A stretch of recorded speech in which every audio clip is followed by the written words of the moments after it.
이번 시간에 우리 분산 데이터베이스 설계에 대해서 같이 한번 살펴보도록 하겠습니다.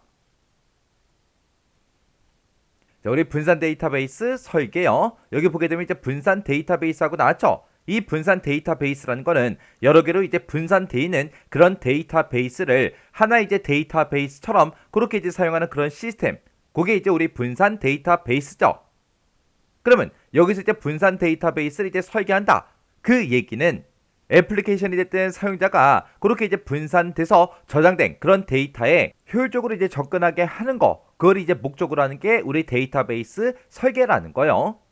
자, 예를 들어서 지금처럼 이렇게 이제 큰 하나의 데이터가 있다라고 생각해 보세요. 이런 하나의 큰 데이터베이스가 있는데 이 데이터베이스를 우리가 이제 서버 컴퓨터에 이제 연결을 해서 이 데이터베이스를 우리가 이제 사용을 할 거예요. 해서 회사에서 우리 직원들이 이제 이 서버를 통해서 이 데이터베이스를 이제 이용을 하겠죠. 해서 처음에 이제 우리가 데이터베이스를 이제 구축하게 되면 지금처럼 서버 한 대에다가 데이터베이스 이제 하나만 이제 놓고 그렇게 이제 사용자들이 우리 회사 직원들이 이제 이 서버를 이용해서 데이터베이스에 접근하게끔 그렇게 해서 만들어서 우리가 이제 사용을 한다고요. 근데 우리 회사가 이제 운영이 잘 되다 보니까 이제 회사가 좀 더 이제 규모가 커진 거예요. 커지다 보니까 이제 각각 이제 지역들마다 지점들도 생겼습니다. 그러면 그런 지점에서도 우리 데이터베이스를 이제 같이 쓸 수 있게끔 그렇게 이제 만들어 줘야 되는데 그렇게 이제 여러 개 지점이 생겼을 때 그 사람들도 전부 다 이 서버를 통해서 이 데이터베이스를 이용할 수 있게끔 해줬어요. 해줬더니 그때 이 데이터베이스에 이제 동시에 접속하는 사람이 점점 이제 많아지겠죠. 그렇게 이제 많아지게 되면 이제 이 서버를 통해야만 이 데이터베이스에 접근할 수 있기 때문에 이 서버에 이제 접속을 할 때 사용자가 점점 증가를 하니까 이제 입출력 경합이 이제 발생한다고요. 그러다 보면 이제 점점 이제 처리 속도도 느려지고 또 동시에 이제 이 서버에 많은 사람들이 이제 접속하다 보면 이 서버에 이제 가부가 걸려서 이 서버가 다운될 수도 있겠죠. 해서 그런 일이 발생하면 안 되니까 지금처럼 이렇게 이제 서버를 이제 여러 개 이제 두는 거예요. 이렇게 이제 서버를 이제 여러 개 갖다 놓고 이 데이터베이스 하나를 가지고 이 서버가 전부 다 이용하는 게 아니라 이 데이터베이스를 맨 처음에 이 첫 번째 서버에 연결시켜요. 그리고 그 데이터베이스를 똑같이 이제 하나 더 만드는 거예요. 그리고 또 그 데이터베이스 또 복사해서 또 여기다 또 연결시키고 또 복사해서 또 여기다 연결시키고 이렇게 이제 연결을 시켜버리는 거예요. 그러면 이 한 가지 내용을 가진 그런 데이터베이스가 총 이제 4개가 생겼죠. 그래서 우리 회사 지점이 전부 다 이제 서울에 있다라고 했을 때 이 첫 번째 서버는 이제 강남에 설치하고 얘는 이제 강북에 설치하고 얘는 이제 강서에 설치하고 얘는 이제 강동 지역에다가 설치하고 그렇게 해서 여러 지역으로 그렇게 이제 데이터베이스를 우리가 이제 따로따로 그렇게 이제 두는 겁니다. 이렇게 이제 데이터 처리가 됐든 이용이 많은 그런 지역에다가 지역별로 이렇게 이제 데이터베이스를 우리가 분산을 시켜서 이렇게 이제 만들어주면 각각 이제 지역별로 전부 다 이제 데이터 처리가 가능해지겠죠.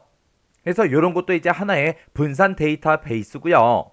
그리고 지금처럼 이렇게 이제 만약에 이제 큰 데이터가 이제 하나가 있다라고 가정을 했을 때 이 데이터 하나를 우리가 이제 쪼개는 거예요. 이렇게 이제 4개로 이제 쪼개놓고 예를 들어서 지금 여기가 1번 데이터베이스고 여기가 2번 데이터베이스, 여기가 이제 3번 데이터베이스, 4번 데이터베이스에서 이렇게 이제 큰 하나의 데이터를 이렇게 이제 쪼갤 수가 있다고요. 이렇게 이제 쪼개 놓고 이곳에는 이제 1번 데이터가 들어있는 그 데이터베이스를 이 서버에 연결을 시키고 그 다음에 여기에다가는 이제 2번 데이터를 가진 그 데이터베이스를 이제 연결시키고 여기다가는 이제 3번 데이터베이스 그걸 이제 서버에다가 연결시키고 여기는 이제 4번 데이터를 가지고 있는 그 데이터베이스를 이 서버에다가 이제 연결을 시키는 거예요.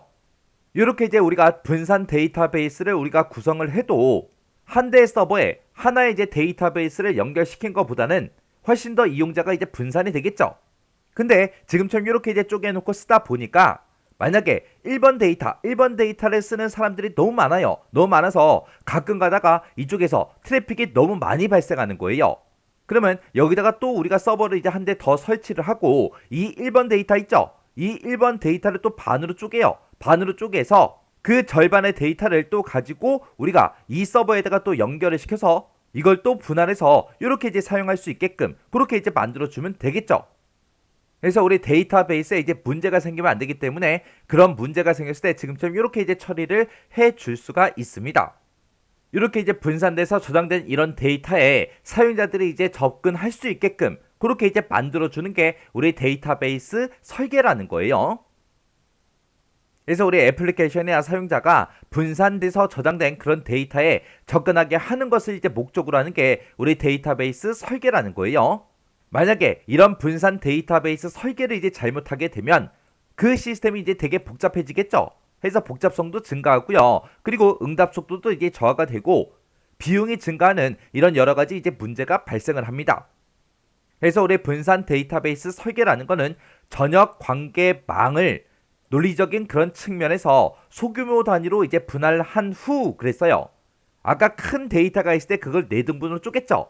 그렇게 이제 전역 관계망을 논리적인 측면에서 작은 규모로 이제 분할을 한다고요. 그렇게 이제 분할을 해서 그때 이제 분할된 그 결과를 복수의 이제 노드에 할당하는 그 과정으로 진행된다. 그렇게 나는데 아까 큰 데이터를 이제 4개로 쪼개놓고 여러 대의 이제 서버, 여러 대의 이제 데이터베이스로 할당을 해서 우리가 분산 데이터베이스를 구성을 했죠. 이런 과정으로 이제 우리가 분산 데이터베이스를 이제 설계를 하는 거예요. 그때 이제 우리 복수의 노드에 이제 할당한다. 이 복수의 노드가 이제 우리 서버라 그랬어요.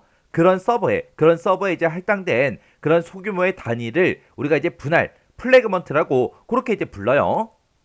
그때 이제 우리 분산 설계하는 그 방법에 보게 되면 이제 여러 가지가 있는데 우리 테이블 위치 분산하는 그 방법이 있고요. 그리고 분할하는 방법이 있고 할당하는 방법이 있고 크게 보게 되면 이렇게 이제 3가지 설계 방법이 있습니다. 우리가 이제 다음 시간부터 시작해서 테이블의 위치 분산이다, 분할이다, 할당이다 이런 것들에 대해서 이제 배울 거예요. 그래서 이번 시간에는 분산 데이터베이스 설계가 뭘 하는 건지 그거 이제 정확하게 기억하고 지나가시면 됩니다.